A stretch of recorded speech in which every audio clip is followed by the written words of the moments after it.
ఓం నమో వెంకటేశాయ.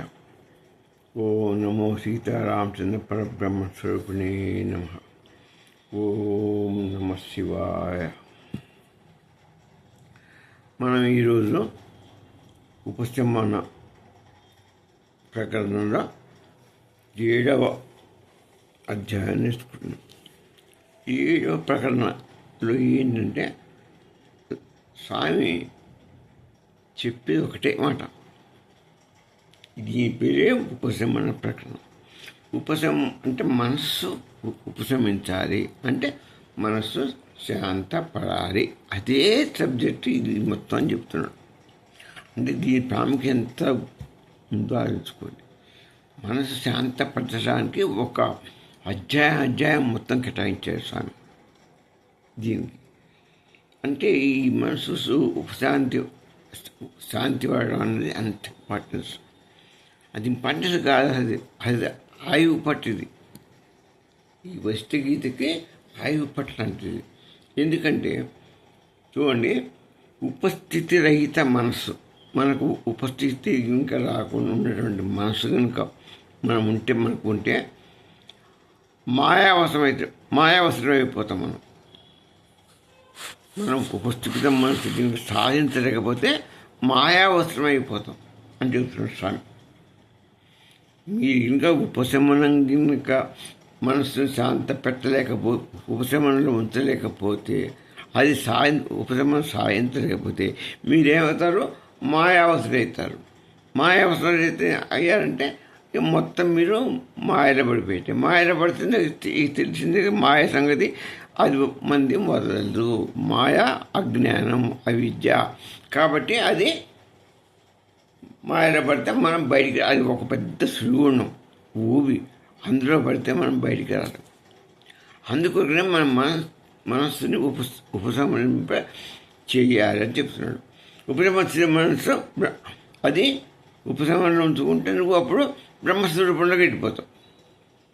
బ్రహ్మస్వరూపంలో ఉపశమనం ఏమంటే నీకు అది మోక్షద్వారం. ఉపశమన స్థితి ఎప్పుడైతే సాధిస్తావో అది నీకు మోక్షద్వారం. కాబట్టి ఏమంటే నీకు మోక్షంలోకి బ్రహ్మస్వరూపానికి కనపడుతుంది. ఉపశమనం సాధిస్తే బ్రహ్మస్వరూపంలోకి వెళ్ళిపోతావు, కనపడుతుంది వెళ్ళిపోతావు. ఉపశమన స్థితి రాకపోతే మాయావసరం అయిపోతావు. బ్రహ్మస్వరూపం నీకు లభించదు. మాయలో పడిపోతే ఇక మాయ ఫలితాలు నువ్వు అనుభవిస్తుంటాయి. ఇక జన్మలు అన్నీ ఇక మొత్తం ఇక అని స్వామి చెప్తున్నాడు. ఇక ఇంకోటి, ఈ ఉపశమనం కలిగిన మనస్సు కలిస్తే మనకు బ్రహ్మస్వరూపంలో వెళ్ళిపోతాం, లేకపోతే మనం మాయలోకి వెళ్ళిపోతాం అని చెప్పాడు. ఇంకొక శ్లోకం స్వామి ఏం చెప్తుందంటే, ఉపశమన స్థితి రహిత, ఉపశమ స్థితి రహిత. అప్పుడు నీకు ఉపశమనం కనుక లభించలేదు, దొరకలేదు, నువ్వు దాన్ని స్థిరపరచుకోలేకపోయావు, నీ కర్మగాలింది నీకు లభించలేదు, ఉపశమస్థితి మనస్సును శాంతపరచలేకపోతున్నావు. అప్పుడు నీకు మోక్షం నల్లభదే. ఇక మోక్షం మీద వాసనడుకో. అయ్యో నాకు మోక్షం రాకపోయినా అనేది మాట నీకు రాదు. ఉపశమన స్థితి కలిగితేనే నీకు మోక్షం వస్తుంది. విశ్వరూప దర్శనం జరుగుతుంది. ఆ పరబ్రహ్మ స్వరూప దర్శనం జరిగితేనే కానీ నీకు మోక్షం వస్తుంది. నువ్వు మోక్షం మీద నీకు ఉపశమన స్థితి రాబట్టుకోలేకపోతే నీకు మోక్షం రాదు. రాసి పెట్టుకో అంతే. ఇక దాని మీద ఆశ పెట్టుకొని ఈ మాయడబడి అందుకోసం ఉపశమ స్థితి మంతం ఉపశమం కలిగిన వాడు మాత్రమే మోక్షంకి పోతాడు. మోక్షం తప్పకుండా వస్తుంది వాడికి. ఇక అందులో ఆ డౌట్ లేదు. ఉపశమ స్థితి లేకపోతే మాయలకు కూడా పోతాయి. ఇది కూడా డౌట్ లేదు. మాయలో కలిసిపోతాం. మాయలో కలిస్తే నీ బతుకు బండాలి. ఇక ఇంకో శ్లోకం ఏంటంటే స్వామి, ఉపశమ స్థితిలో మొత్తం మనస్సు లయమైపోతుంది. నువ్వు ఉపశమ స్థితి కనుక సంపాదించావు అంటే నీ మనసు లయమైపోతుంది. లయమైపోయిందంటే నీకు ఏ సంకల్పాలు, వికల్పాలు, ఈ కోరికలు ఏది రాదు. నువ్వు మనసు మీద పట్టుదల పట్టి ఉపశమ స్థితికి చేరుకుంటే, అంటే ఉపశమ స్థితి ఏంటి? మనస్సును స్వాధీనపరచుకోవటం, అత్యంత ఒక స్థిరీకరణ చేయటం, ఆ పరబ్రహ్మ మీదనే లయం చేయటం, పరబ్రహ్మ వైపు లయం చేయాలి. అది స్థితి, ఉపశమ స్థితి. నీకు అప్పుడే నీకు పరబ్రహ్మ స్థితి, పరబ్రహ్మ స్వరూపం మీద కనుక నువ్వు లయం చేయగలిగితే, మనసుని కాన్సన్ట్రేట్ చేస్తే నీకు ఆ విశ్వరూప దర్శనం అవుతుంది. నువ్వు మోక్షాన్ని పొందుతావు. నీకు ఇవన్నీ స్వర్గసుఖ ఆనందం, స్వర్గసుఖ స్వర్గాన్ని మించిన 1000 రెట్లు బ్రహ్మానందాన్ని పొందుతావు. కాబట్టి ఈ ఉపశమన స్థితి అనేది వస్తే నీకు మనస్సు అనేది అప్పుడు కోరిక రావు. ఇక ఉపశమన స్థితికి వచ్చావంటే, మనసులో కంట్రోల్ పెట్టావంటే నీకు ఏ కోరిక కూడా రాదు. అప్పుడు నువ్వు బ్రహ్మానందాన్ని ప్రత్యక్షంగా పొందుతావు. చెప్పారు నువ్వు అప్పుడు ఏమవుతుంది? నువ్వు ఈ కోరికలు, బంధాలు ఏవి ఉండవు, అన్నిటిపోతాయి. అన్నిటిపోయావంటే నువ్వు శాశ్వతంగా ఆ విశ్వరూపుని దర్శనం లభిస్తుంది. ఆ విశ్వరూపుడు దర్శనం లభించడం ఆలస్యం, నీకు బ్రహ్మానందం కలుగుతుంది. ఆ బ్రహ్మానందాన్ని చెప్పటం కాదు, సో ఈవెన్ స్వర్గలోకంలో ఉన్నటువంటి ఇది కూడా కాదు, ఆనందం కాదు. ఈ 20 స్వర్గంలో ఉండేది తుచ్చానందం. దీనికంటే కొన్ని వేల కోట్ల రెట్ల ఆనందం. అది అసలు ఆనందం తెలియదు మనకు. అటువంటి స్వామి పరబ్రహ్మస్వరూపుడు పొందే ఆనందం, ఆయనని సద్గణ చిద్గణ ఆనంద స్వరూపుడే. ఆయన ఒక్కడే మహానందం పొందేవాడు, ఎవరు పొందలేడు. ఆయనే సద్గణుడు, ఆయనే చిద్గణ అంటే సత్తు ప్లస్ చిత్తు ప్లస్ ఆనంద స్వరూపుడని. సచ్చిత్తుడు స్వరూపం ఆయనే, ఆనంద స్వరూపం ఆయనలో ఉన్నదే ఆనందం. ఇంకా తప్ప ఏదేం ఉండదు. బ్రహ్మానందం ఉంటుంది. దాన్ని మామూలు ఆనందం కాదు, బ్రహ్మానందం స్వరూపం. ఆ బ్రహ్మానందాన్ని అనుభవించాలంటే నీ మనసుని ఉపశమన స్థితిలో పెట్టుకోవాలి. ఇక అందుకనే విష్ణుడు రామునికి ఏమని చెబుతుందంటే, రామ ఈ ఉపశమం లేకుండా మనస్సు మాయకు లేకపోతే మాయా ప్రభావానికి లోనైపోతుంది. మాయా ప్రభావానికి లోనైపోతే నీకు మళ్ళా కోరికలు, సంకల్పాలు, వికల్పాలు, ఇవన్నీ నానా రకాల అనుబంధాలు, బంధాలు, సంసారం అన్నీ ఇది అవుతాయి. దానికి లోనైపోతాడు మనిషి. ఇక దాని నుంచి బయటపడడం, వాడి మోక్షం అనేది దొరకదు. అందుకనే మనిషి అనేవాడు మనస్సుని స్థిరీకరించుకోవాలి. ఎక్కడ బ్రహ్మస్థితిలో పరబ్రహ్మ స్వరూపానికి అట్రాక్ట్ అయ్యి ఆయననే ధ్యానం చేయాలి, ఆయననే మనసులో పెట్టుకోవాలి. ఆయన స్థితిలో ధ్యానం చేస్తే నీకు ఈ లోకాన్ని వ్యక్తి కదా, అది పరబ్రహ్మ స్వరూపం అయిపోయింది నీ మనసు. అప్పుడు ఇంత చంచలమైనా కూడా పరబ్రహ్మ స్వరూపం వైపు తిరిగిపోతుంది. తిరిగిపోయిందంటే నీకు స్థిరీకరణ మనస్సు ఉపశమన స్థితి వచ్చినట్టే. వచ్చామంటే నీకు మోక్షం వచ్చినట్టే.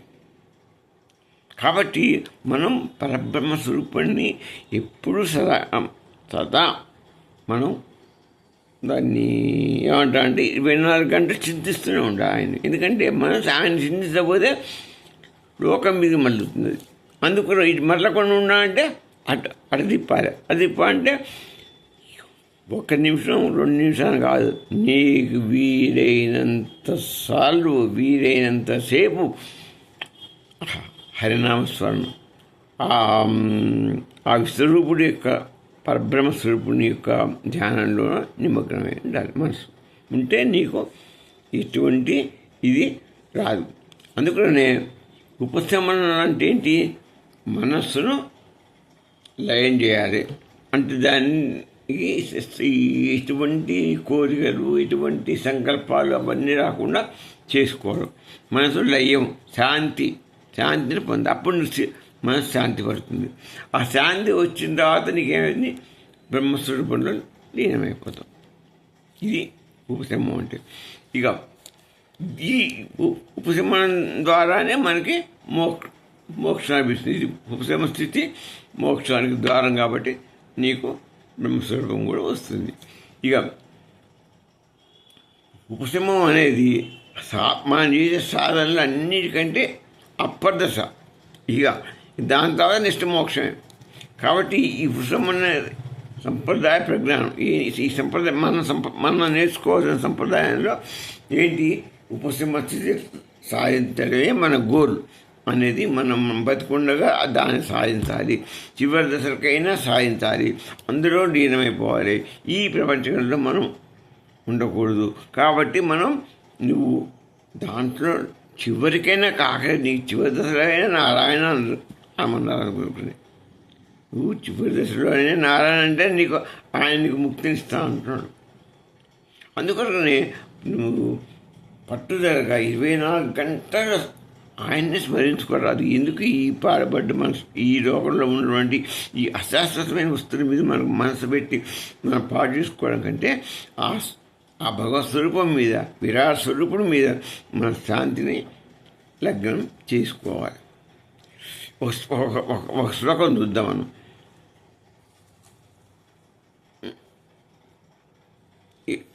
విశ్రమాసి కొన్ని శ్లోకాలు కూడా ఇంపార్టెంట్ శ్లోకాలు మనకు. అది ఇప్పుడు మనం చెప్పుకుంది ఇప్పుడు శ్లోకాలే. ఇంకా కొన్ని ఇంపార్టెంట్ కొన్ని మనకు ఉన్నాయి. ఏంటంటే విశ్రమాసి ఏం చెప్పాయంటే, మనస్సు శాంతిస్తే జగత్తు బంధం ఉండదు. మనస్సు శాంతిస్తే జగత్తు బంధం, ఈ జగత్తే బంధం ఉండదు. విశ్వరూపంలో మన తాయాత్మ చెందుతుంది. అదే కావాల్సింది మనకి. అదే మోక్షాన్ని ఇస్తుంది. ఈ లోకబంధంతో బంధం పోతుంది, పరమాత్మతో బంధం ఏర్పరచుకుంటుంది మనసు. అదే చేయవలసిన పని. అది మనం చేయట్లేదు, చేయలేకపోతున్నాము అంటే అది అసాధ్యమైంది ఏం కాదు, చేయొచ్చు. కానీ మనుషులు పరిపరి విధాల ఈ లోకానికి అంటుకొని పోయారు. ఈ లోక సుఖాలకి తాత్మ్యం చెందుతున్నారు. ఈ లోక సుఖానికి ఈ బంధనాలు కట్టుబడిపోతున్నారు. చివరి దశలో లాస్ట్కైనా ఎందుకు ఇంకా సంపాదించాలి, ఇంకా తీసుకోవాలి, ఇంకా అది కావాలి, ఇది కావాలి, ఇంకా ఎంత ఏం చేసావు, చివరికి మనం కట్టుకోపోయేది ఉందా? ఉన్న దాన్ని తృప్తిగా తిని ఆ విరాసరూపాన్ని మనం స్మరించుకుంటే మనం తాత్మంది మన వెంట వచ్చేది ఆ భక్తి. ఆ భక్తితో మనం వెళ్ళిపోవచ్చు కదా. అది ఆలోచించడం మానవుడు. ఎంతసేపటికి ఇంకా ఏదో సాధించాలి, ఆ ఇల్లు కట్టాలి, ఈ ఇల్లు కట్టాలి, ఇంకా ఏదో సంపాదించాలి, మనవాడికి అది కట్టాలి, మరి కొడుకులకి సంపాదించి పెట్టాలి. ఇదే కోరికలతోనే ఉంటాడు. ఇక నీకు బంధం ఎట్లా తగ్గిపోతుంది, ఎట్లా నీకు మోక్షం వస్తుంది చెప్పు. నీ మనసులో మా మనవడు ఇంజనీరింగ్ ఫస్ట్ క్లాస్ వచ్చిందండి, కలెక్టర్ అయ్యాడండి, ఇవన్నీ ఇదే తలుచుకుని కూర్చుంటే నీకు మోక్షం ఎక్కడ వస్తుందయా? అది ఎప్పుడో ఒక సెకండ్ తలుచుకో. మీద 99 సార్లు ఇది భగవత్ సేవ చేయి. భగవద్ దర్శనంలో లీనంగా ఒక వంతు నువ్వు ఈ లోకంలో ఎక్కడైనా 99 పాడు అందులో ఎక్కడైంతవయ్యా? 99 పాడు అందులో ఏ రోగ బంధు ఎక్కడాయించి మనం ఈ ఒక % కూడా దీంట్లో మనం కేటాయించలేకపోతున్నాం భగవత్ సేవలో. అందుకని మన స్వామి ఏం చెప్తున్నా అంటే, విశ్రమాసి కొన్ని ఇంపార్టెంట్ శ్లోకాలు చెప్పాడు. బ్రహ్మై వేదం జగత్సర్వం, చిరాకాశ విలోలితం, వికల్ప సంభూతం, నానాత్వమివ దుస్థితే. ఏమంటున్నాడు? బ్రహ్మై వేదం జగత్సర్వం. ఈ లోకమంతా బ్రహ్మమయం. బ్రహ్మై వేదం, బ్రహ్మ ఇవ వేదం, ఇదంతా కూడా బ్రహ్మ ఏవ ఇదం మొత్తం. అంటే బ్రహ్మమే, ఇదంతా బ్రహ్మమే. ఏది ఈ లోక మొత్తం సర్వస్వం బ్రహ్మం. అందుకే అన్నాడు కల్విదం బ్రహ్మ అని మనకు ప్రజ్ఞాన వేదం ఉందిగా. ప్రజ్ఞాన బోధ. అది కలియుగం సర్వం కలియుగం బ్రహ్మ అన్నారు. అట్నే ఈ బ్రహ్మ ఇదంతా బ్రహ్మే. ఇది సృష్టి మొత్తం అది ఇది అంతా మొత్తం నీకు కనపడే వస్తువులు నువ్వు ఉన్నావు అనుకున్నావు. ఇదంతా మాయ భ్రాంతి అని చెప్పుకున్నాం. కానీ ఇదంతా నీకు కనపడుతున్నాడు కాబోయేదంతా ఆ బ్రహ్మమేనయ్యా. నువ్వు దీన్ని ఏ వస్తువు చూసినా బ్రహ్మమేలాగా. ఇదంతా బ్రహ్మ. మాయ అన్నారు, మాయ అన్నాడు స్వామి. మళ్ళీ నువ్వు మాయ కాదులా కనపడుతున్నావు అంటావు. అలా అయితే ఒకవేళ నీకు కనపడుతున్నప్పుడు ఏం చేయాలంటే ఇది మాయ అంతా కావచ్చు కాకపోవచ్చు మనకు అనవసరం. దీనిని బ్రహ్మమయం అను. ఇదంతా బ్రహ్మమయం. ఆయనే ఇదంతా, ఆయనే ఇదంతా ఆయన చాచి ఉన్నాడు. ఆయన స్వరూపమే ఈ జగత్తు మొత్తం భగవంతుని యొక్క స్వరూపం. కాబట్టి దీన్ని తలుచుకున్నప్పుడల్లా ఆ విశ్వరూపుడు నువ్వు మనం తలుచుకుంటే నీకు బ్రహ్మమే కనపడుతుంది. మొత్తం సర్వం బ్రహ్మమయమే చెప్తూ ఉన్నాడు కదా, బ్రహ్మమేమని. ఇక నీకు ఏది చూసినా బ్రహ్మమే కనపడాలి. నీ కనపట్టలేంటే నీ కర్మ మనం చేసేది. చిదాకాశంలో చిదాకాశం అంటే చైతన్యవంతమైన ఆకాశం, చైతన్య స్వరూపం. అది చిదాకాశం ఏంటి? చైతన్య స్వరూపం. అది చెప్పాను. అది దాన్ని ఏమంటారు, మన ఒక హైపవర్ మన ఇది స్టోరేజ్ లాంటి అక్కడ ఉండేది ఎవ్వరు ఉండరు. చిదాకాశంలో ఉండేది తత్తు ప్లస్ చిత్తు పరబ్రహ్మస్వరూపం. అది ఆనందం. అక్కడ పోతే వాళ్ళు ఉండేది ఆయన చూడంగా కలిగేది ఆనందం, అంతే. అక్కడ ఉండేది అంతే. అదే మొత్తానికి ఈ జగత్ సృష్టికి అన్నిటికీ ఆధారం చిదాకాశమే. ఆయన అక్కడి నుంచే ఇవన్నీ తిరుగుతుంది. ఈ లోకాలు 14 లోకాలు, భువనమండలాలు, అన్ని నక్షత్రాలు, నక్షత్ర గ్రహ మండలాలు, మొత్తం అన్ని లోకాలు అంతటా సర్వజనులు సర్వస్వం కూడా చిదాకాశాన్ని ఆధారంగా చేసుకొని ఆయన చైతన్య స్వరూపంతో విన్నడుస్తుంది. ఇష్టమంతా ఆయన ఆకాశంతోనే తెలుసుకో. అదే చెప్తున్నాడు ఇక్కడ. చిదాకాశ విడోలితం మనోవికల్ప సంభూతం. ఈ మనస్సు నీకు వికల్పంతో నీకు ఈ విధంగా ఇన్ని రకాలుగా కనపడుతుంది, అంతే. కానీ ఎంత ఒక్కడే బ్రహ్మం, ఆయనే ఇదంతా.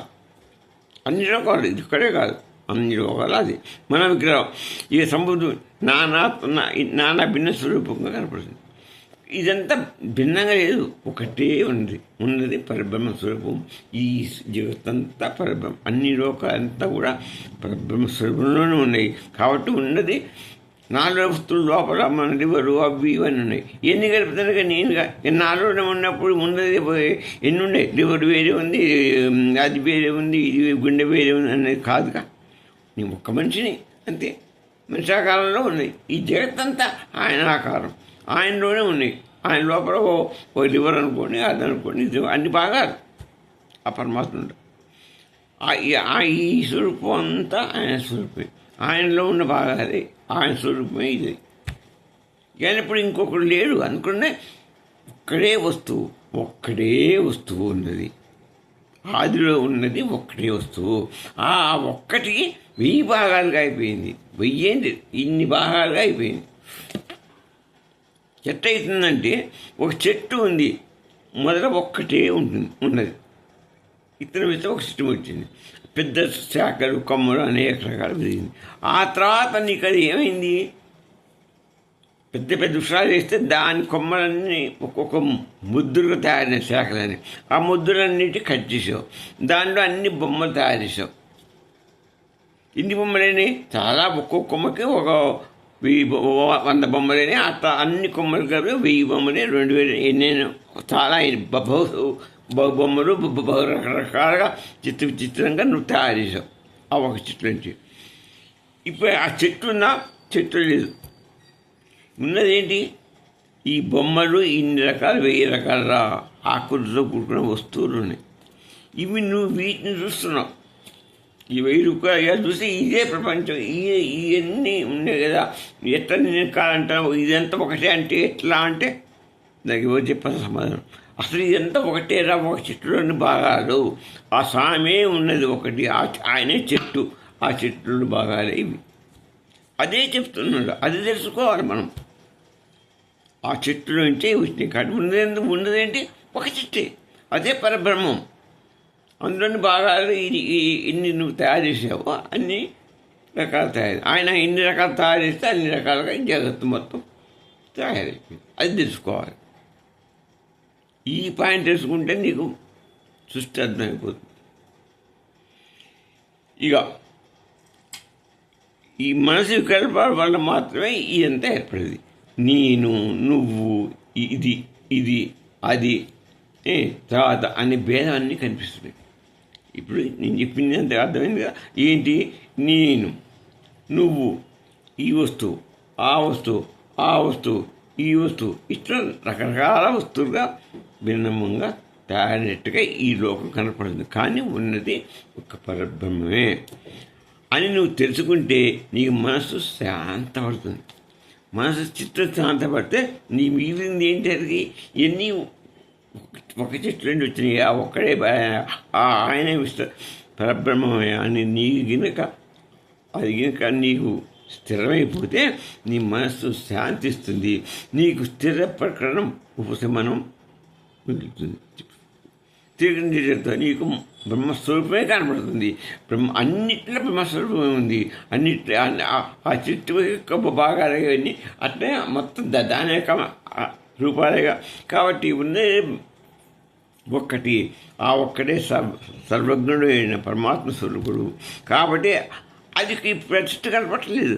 కాబట్టి ఆయన అవికారి అనుకోది. ఏమన్నారు ఆయన్ని? అవికారి అన్నారు. చెట్టు కనపడుతుందా? లేదు. దాని భాగాలు మొత్తం మనకు కనపడుతుంది.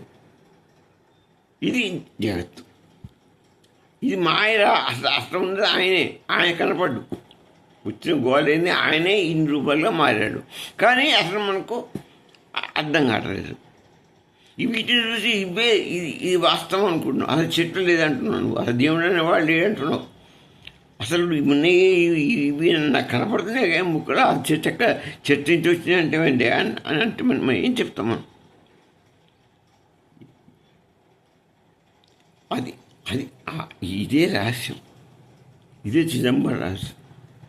ఆ చెట్ల నుంచి వచ్చిన గ్రహించిన రోజున అసలు దీనికి పునాది, ఈ ముక్కలకి పునాది అయిన వాడు ఆ చెట్టే పరబ్రహ్మస్వరూపుడు. ఆయన అవికారి. ఇప్పుడు కనపడుతుందా? కనపడలేదు.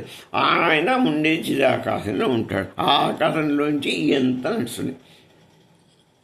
అక్కడి నుంచే కరెంటు పాస్ ఇక్కడంతా ఆయన చైతన్య స్వరూపం ఎన్ని లోకాల్లో నడుస్తుంది. అదే స్టూడియో. మనం అంతా బొమ్మనం.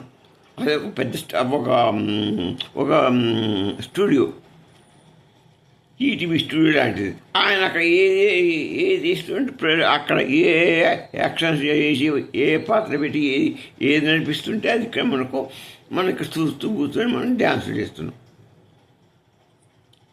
కానీ అసలు ఉన్న స్టూడియో అదే శాశ్వతం కాదు. ఆ స్టూడియోలో ఉన్న ఆయన చేసే బొమ్మలన్నీ అశాస్త్రం. శివశాస్త్రం వేసే అతను ఆ పరబ్రహ్మ ఒక్కడే శాస్త్రం. వాడు కనపడ్డు. వచ్చిన చావది. వాడిని చేరుకోరా. నీకు స్టూడియో బొమ్మలు చూసి ఇక్కడ ఎందుకు చేసి వస్తావు, అక్కడికి వెళ్తామంటే దాన్ని అనుకో. ఇది వచ్చే సమస్య. ఇకపోతే అందుకని సర్వం కల్విదం బ్రహ్మ అన్నమాట. అదేమాట అయమాత్మ బ్రహ్మ అంటే కూడా నువ్వు ఈ దాని ముక్కవే కాబట్టి మనం కూడా అయమాత్మ బ్రహ్మ. ఆ చెట్టు భాగాలే, ఆ పరమాత్మ యొక్క భాగాలే కాబట్టి మనం కూడా అహం బ్రహ్మాస్మి. అదే తాత్పర్యం. అహం బ్రహ్మాస్మి ఎట్లా అయ్యామంటే ఇది. ఇక ఇంకొకటి, మనోనాశే జగన్నాశో మనఃశాంతో సమం జగత్ మనోహి కారణం వందే మోక్షే తస్యైవ కారణం. మనోనాశే జగన్నాశం. మనస్సు కనుక నశించిపోతే జగత్తంతా నశించిపోతుంది చెప్తున్నాడు. ఈ మనస్సు అగ్నిగా నశించిపోతే దీని మీద నీకు బంధనం అనేది ఉండదు. జగత్తు మొత్తం కూడా నశించిపోతుందని వైష్ణవ చెప్తున్నాడు. మనఃశాంతో సమం జగత్తు. మనస్సు కనుక శాంతి పొందిందంటే నీకు శమం జగత్తు అంటే నీకు పూర్తిగా ఈ జగత్తు మీద నీకు ఒక శమం అంటే ఉపశమనం కలిగిపోతుంది. ఇక నీకు ఈ జగత్తు మీద బంధనాలు ఏర్పడి ఏదన్నా రకరకాల కనపడదు, ఒకటే రూపంలో కనపడుతుంది, పరమాత్మ రూపమే నీకు కనపడుతుంది. అంక మన శాంతో శమం జగత్తు మనోహి కారణం బంది. ఈ మనసు కారణం, దేనికి ఈ బంధన ఏర్పడడానికి కారణం మనసే. అందుకే మనసు నాశనం అయిపోతే జగత్తు నాశనం అయిపోతుంది, జగత్తు ఏర్పడదు. జగత్ ఏర్పడట కారణం మన నాశనం మొట్టమొదటి నుంచి చెప్తున్నాడు కదా స్వామి. మనకు మన నాశనం అయితే జగన్నాశనం అవుతుంది. మనస్సు శాంతపడితే నీకు జగత్ ఉత్సవం ఇస్తుంది. తర్వాత మనోహి కారణం బంది. ఈ మనసే ఈ జగత్ బంధనానికి, ఈ సంసార బంధనానికి అన్ని కారణం. మోక్షే తస్యైవ కారణం. నీకు మోక్షం లభించిందంటే ఇవన్నీ పోతాయి. అంటే మనసు ఉపశమనించితే నీకు మోక్షం వస్తుంది. నీకు అప్పుడు ఎంత కూడా అంతరించిపో. ఇక ఈ జగత్తు పోతుంది, ఈ సంసార బంధనం పోతే అన్నీ పోతాయి, అన్ని బంధనాలు కూడా నీకు పోతాయి. తస్యైవ అదే మోక్షానికి కూడా ఈ కారణం ఈ మనసు అనుకోవాలి. ఎందుకంటే నేను ఇదివరకు చెప్పాను, మనస్సు రెండు రకాల పనిచేస్తుంది.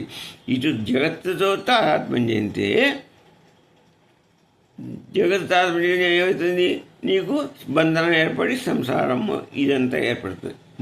మాయావస్వైతో బ్రహ్మం వైపు నువ్వు తాదాత్మ్యం చెందితే, బ్రహ్మస్వరూపం వైపు నువ్వు మాయ నుంచి విడిపడి బ్రహ్మస్వరూపం అట్రాక్ట్ అయ్యి నీకు మోక్షం లభిస్తుంది.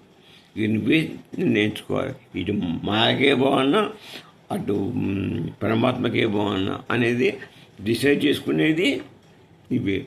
పోయేది నువ్వే, సుఖపడేది నువ్వే, కష్టపడేది నువ్వే. ఏ నీ నిర్ణయం మీదనే ఆధారం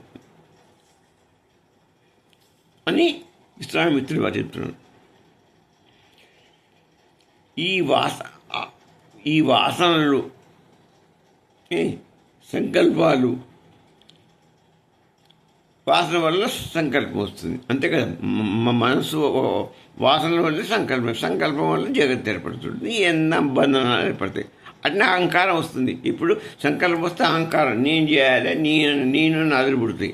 నేను నదులు పుట్టినాయి అంటే సంకల్పం వచ్చింది, ఆ ఇల్లు కట్టాలని, ఆ ఇల్లు నేను కట్టుకోవాలి, ఆ ఇల్లు కట్టుకోవాలి కాబట్టి నేను నదులు వస్తాయి, అహంకారం వస్తుంది, నేను నాదని. దాని ఆ ఇల్లు కట్టిన ప్లాన్లు, దాని రకరకాల మోసాలు, నేను ఏ రక కింది మీద పడి వాడికంటే మనం బాగా కట్టాలని ఏదో రక తిమ్మి భ్రమం చేసి నా మంచి చెళ్ళు అన్నీ కలిపి ఇల్లు కడతాం. అది సంకల్పం, దాంతో అహంకారం వస్తుంది. దాంతో నీకు మనసు ఈ మాయలో అట్ట ఉంచుతుంది. మాయ ఉంచి నీకు మోక్షం రాకుండా చేస్తుంది. అప్పుడు నీకు బంధనాలు ఏర్పడి సంసార బంధనాలు, జగత్తు బంధనాలు ఏర్పడతాయి. అదే మనసు అజ్ఞానంతో నువ్వు అజ్ఞానం తెచ్చుకున్నావు అనుకో, ఆ జ్ఞానం వైపు తిరిగావనుకో, అంతర్ముఖం తిరిగితే నీకు జ్ఞానం ఏర్పడుతుంది. జ్ఞానం ఏర్పడితే విచారణ చేస్తావు. విచారం అంటే విచారణ ఏమని, నా జ్ఞానం వచ్చింది, ఇప్పుడు నేను నెక్స్ట్ ఏం చేయాలి, ఏంటి ఈ జ్ఞానం వల్ల నాకు వచ్చింది ఏంటి, అని నువ్వు ఇక్కడి నుంచి వచ్చింది అసలు నేను పూయామై నేనెవరు అనే విచారణ మొదలు పెడతావు. జ్ఞానం రాగానే ఏం ఇస్తా అంతర్ముఖం పోతుంటే పూయామై అనేది ఒక విచారణకు వస్తుంది. అదే రమణ మహర్షి చెప్పింది, అదే రమణ మహర్షి చెప్పిన సిద్ధాంతం అదే. నువ్వు రాగా సంకల్పం రాగానే పూయామై అనుకొని నువ్వు విచారణ చెయ్యి, అంతర్ముఖం పోయి విచారణ చేయి, నీకు ఆత్మజ్ఞానం వస్తుంది. అప్పుడు నీకు ఇదంతా పోతుంది. అందుకని మనసుని అంతర్ముఖం తిప్పితే ఏమవుతుంది, జ్ఞానం వస్తుంది. దానివల్ల విచారణ చేస్తావు, ఆత్మజ్ఞానం నీకు లభిస్తుంది. వైరాగ్యం ఏర్పడుతుంది ఈ లోకం మీద, నీకు ఆత్మజ్ఞానం ఏర్పడి మోక్షం, మనసు శాంతపడి ఉపక్రమించి నీకు మోక్షం వైపు వెళ్ళిపోతావు. అది ఇప్పుడు మనం రెండు చెప్పుకున్నాం, అటు మోక్షం ఇది. యదా స్వప్నే నగరాన్ని దృశ్యంతే మనసా కృత తదైవ జగదిదం రామ మనసైవ విలోకితం. యదా స్వప్నే నగరాన్ని, మనకు అనేక కళలు వస్తుంటాయి. నగరాలు, పట్టణాలు, పల్లెలు, ఊళ్ళు, రోడ్లు, బంకులు, ఏ కళలు మనకు వస్తుండే. కళ అట్లా ఎట్లా వస్తాయో నీ మనసు కూడా ఈ సృష్టించింది ఈ జగత్తును కూడా ఆ ప్రకారంగానే మనసా కృత దృశ్యతి, నువ్వు సూచే జగత్తంతా కూడా అటువంటి కదే. మనసు సృష్టి నువ్వు సంకల్పించుకున్నావుగా, మన ముందు ఉందా, ఆ ఇల్లు ఉందా, నువ్వు సంకల్పం పెట్టుకున్నావు, ఆ ఇల్లు కట్టాలా, బిల్డింగ్ కట్టాలి, 50 అంతస్తులు కట్టాలని సంకల్పించుకొని దానికి నాన్న అబద్ధాలు ఆడి నా అక్కడ సంపాదన చేసుకుని అక్కడ బిల్డింగ్ లేపావు, ఇంకొక అక్కడ ఇంకేదో లేపావు, అక్కడ ఒకటి ఇంకోటి ఇట్లా తలా ఒకటి లేపుకుని పోతే ఇంత జగత్తు పెరిగింది. హైదరాబాద్ ఉంది, ఇంత మనకు చిన్నగా ఉండే. ఇప్పుడు నువ్వు సంకల్పాలు పెరుగుతున్నా కొద్దీ, సంకల్పాలు పెరిగిన కొద్దీ ఇంకొక ఇల్లు, ఇంకొక బిల్డింగు, ఇంకొక బంకులు, ఇంకొక ఇది, నానా రకాల కంపెనీలు ఇట్లా పెరిగి వేయడం కోటాను కోట్ల లక్షల జనాభా పెరిగిపోయింది, పెద్దగా అయిపోయింది. జగత్తు కూడా అట్నే కోట్లకు జనాభా పెరిగిపోయింది, కోట్లకు సంకల్పాలు పెరిగిపోయినాయి. జనాభా పెరిగితే సంకల్పాలు పెరిగితే, సంకల్పాలు పెడితే జగత్తు కూడా పెద్దగా అవుతుంది. అంటే ఎట్లయింది ఈ జగత్తు? నీ మనస్సు మాత్రమే కారణం. జగత్తు విజృంభణకి కారణం మనస్సు. అట్లనే నీ మనస్సు కనుక ఇష్యూ చెందకుండా అంతర్ముఖం పోతే నీకు జ్ఞానం, విచారణ అవన్నీ కూడా వస్తాయి.